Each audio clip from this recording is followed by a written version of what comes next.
raja. Nehemia 2. Nehemia diutus ke Yerusalem.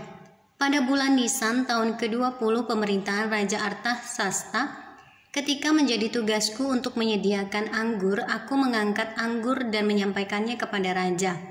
Karena aku kelihatan sedih, yang memang belum pernah terjadi di hadapan raja.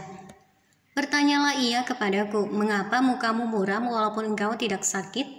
Engkau tentu sedih hati. Lalu aku menjadi sangat takut. Jawabku kepada raja, hiduplah raja untuk selamanya. Bagaimana mukaku tidak akan muram kalau kota tempat pekuburan nenek moyangku telah menjadi reruntuhan dan pintu-pintu gerbangnya habis dimakan api. Lalu kata raja kepadaku, jadi apa yang kau inginkan? Maka aku berdoa kepada Allah semesta langit, kemudian jawabku kepada raja, jika raja menganggap baik dan berkenan kepada hambamu ini, utuslah aku ke Yehuda, ke kota pekuburan nenek moyangku, supaya aku membangunnya kembali. Lalu bertanyalah raja kepadaku, sedang permaisuri duduk di sampingnya, berapa lama engkau dalam perjalanan dan bilakah engkau kembali? Dan raja berkenan mengutus aku sesudah aku menyebut suatu jangka waktu kepadanya. Berkatalah aku kepada raja, jika raja menganggap baik, berikanlah aku surat-surat bagi bupati-bupati di daerah seberang sungai Efrat, supaya mereka memperbolehkanlah aku lalu sampai aku tiba di Yehuda. Pula sepucuk surat bagi Asaf, pengawas taman raja, supaya dia memberikan aku kayu untuk memasang balok-balok pada pintu-pintu gerbang di benteng bait suci, untuk tembok kota dan untuk rumah yang akan kudiami. Dan raja mengabulkan permintaanku itu karena tangan Allahku yang murah melindungi aku. Maka datanglah aku kepada bupati-bupati di daerah seberang sungai Efrat dan menyerahkan kepada mereka surat-surat raja. Dan raja menyuruh panglima-panglima perang dan orang-orang berkuda menyertai aku. Ketika Sanbalat orang Horon dan Tobia orang Amon pelayan itu mendengar hal itu, mereka sangat kesal karena ada orang yang datang mengusahakan kesejahteraan orang Israel. Tekad untuk membangun kembali tembok Yerusalem. Maka tibalah aku di Yerusalem, sesudah 3 hari aku di sana. Bangunlah aku pada malam hari bersama-sama beberapa orang saja yang menyertai aku.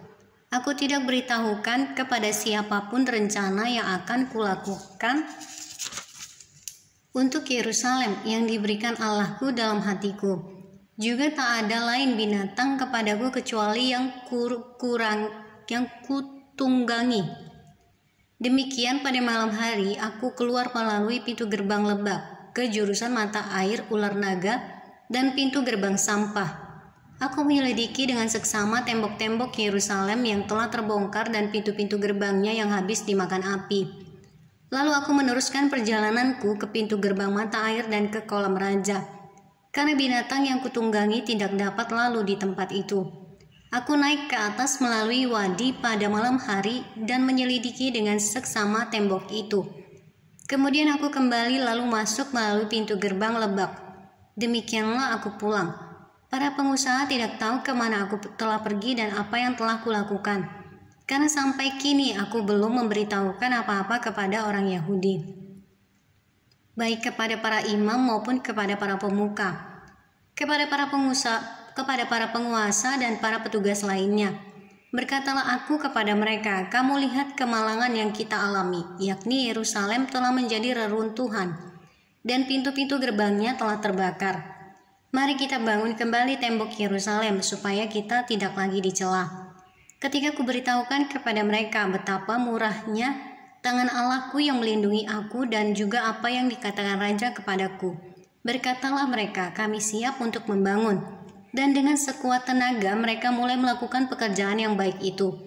Ketika Sanbalat orang Horon dan Tobia orang Amon pelayan itu dan Geshem orang Arab mendengar itu, mereka mengolok-olokkan dan menghina kami. Kata mereka, apa yang kamu lakukan itu? Apa kamu mau berontak terhadap raja?